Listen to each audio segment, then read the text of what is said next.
story is different from most because I had to undergo a bone marrow transplant when I was just 6 months old.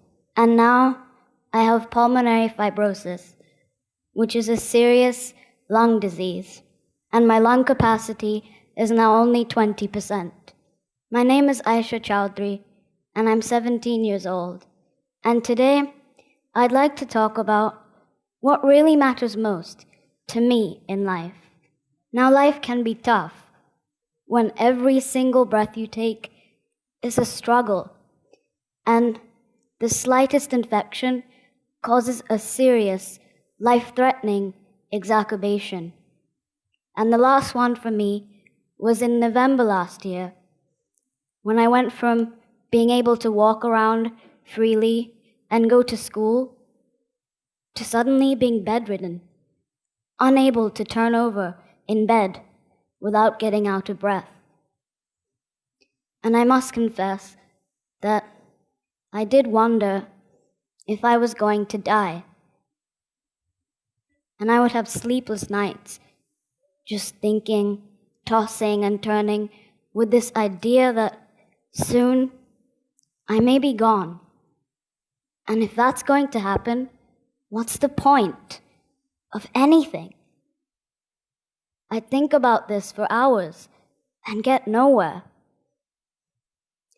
But then it suddenly struck me that I'm not really alone in all of this. Is it not true that not just me, but all of us are going to die one day? Yes, all of us are going to die. I'd like you all to just think about that for a moment.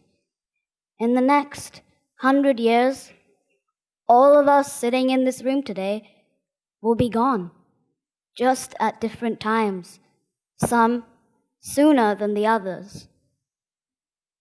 So then, if death is the ultimate truth, what should really matter most in life? The only thing that matters to me is being happy. And happiness is a choice one makes. It's simply an attitude. I can either choose to be happy and try to smile through all of my difficult times, or I can choose to be miserable and get overwhelmed by it all. Now, it's not that by being miserable, I'm going to get any better. So I may as well choose to be happy.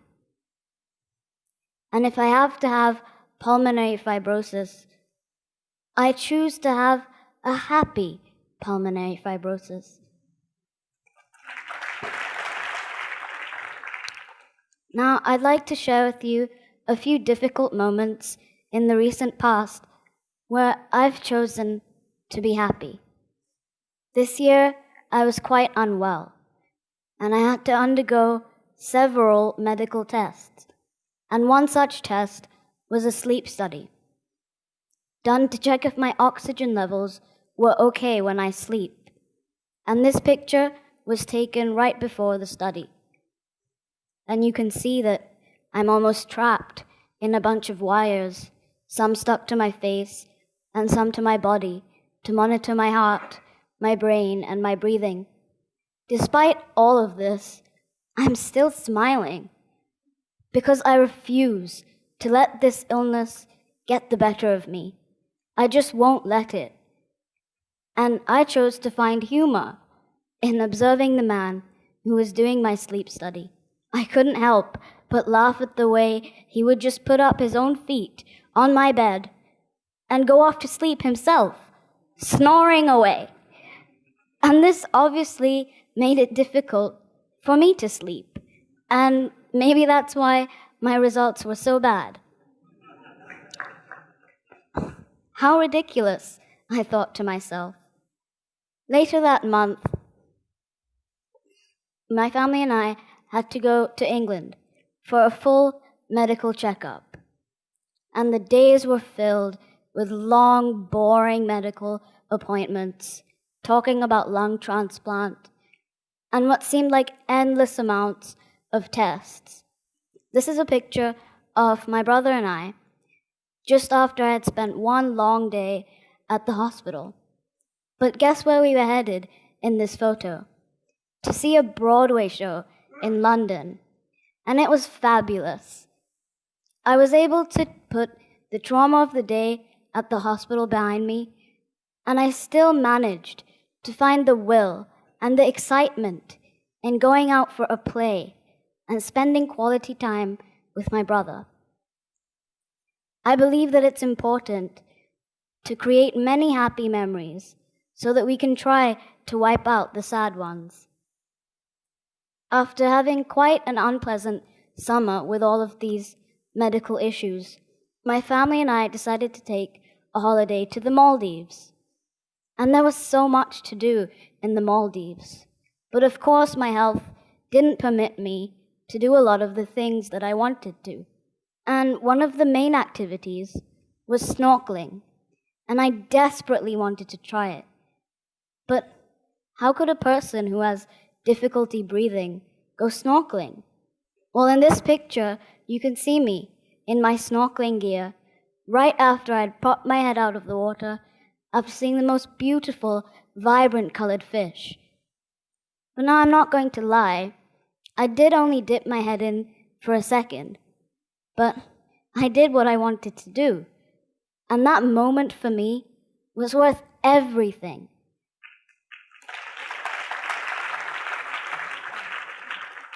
And I felt extreme happiness and was even surprised at myself for doing something that everyone wasn't sure was really possible. So happiness is clearly a choice one can make, no matter what, no matter where. You can find it if you look for it. In fact, Tom Wilson once said, "A smile is happiness that you can find right under your nose." I feel that happiness is also doing what you truly love. And for me, my love is for art, simply because it allows me to express myself in such a beautiful and unique way.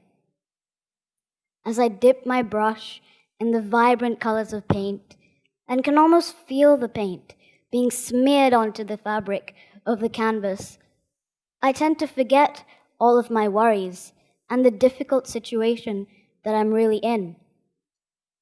And art makes me happy because it almost becomes a whole other world where I can escape, at least for a little while. And these days, my most favorite subject to paint is dogs.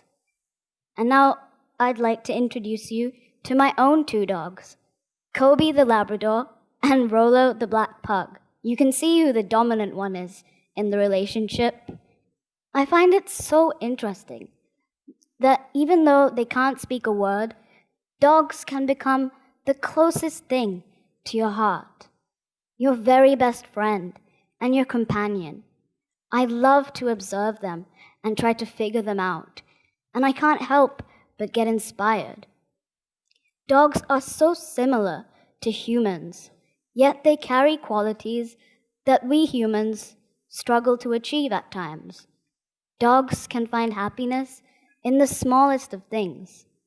Dogs are delighted with a walk, ecstatic with a small treat, and in heaven when you tickle their belly. Now I'd like to share with you a few paintings I've done recently that were inspired by these two guys. The first one is of Kobe, and it's capturing a snapshot of my everyday life, just lying on my bed and watching movies, just as I love to do. The next one, it's inspired by my gorgeous pug, Rolo, and the legendary rock band Guns N' Roses. Now, all of this doesn't mean that life is always one big song and dance. It really isn't. Of course, there are days when I feel extremely down, where I feel like simply curling up into a ball and just giving up.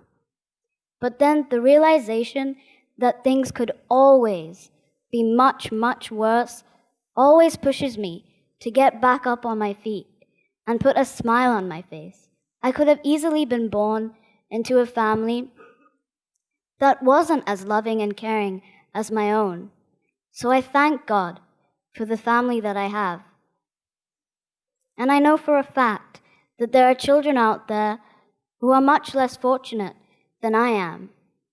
And although I have this disease, I'm still grateful that I can walk around and do what I love to do. So, happiness is an attitude. Happiness is doing what you truly love. And I feel that happiness can only come from acceptance. I accept who I am. I accept where I'm at. And I accept the challenges that I'm battling with today. And I'm even more determined to make the most of this wonderful gift of life that God has given me. As Anderson once said, enjoy life. There's plenty of time to be dead. So I really hope that all of you enjoy your lives with as much happiness as you can possibly find. Thank you for listening.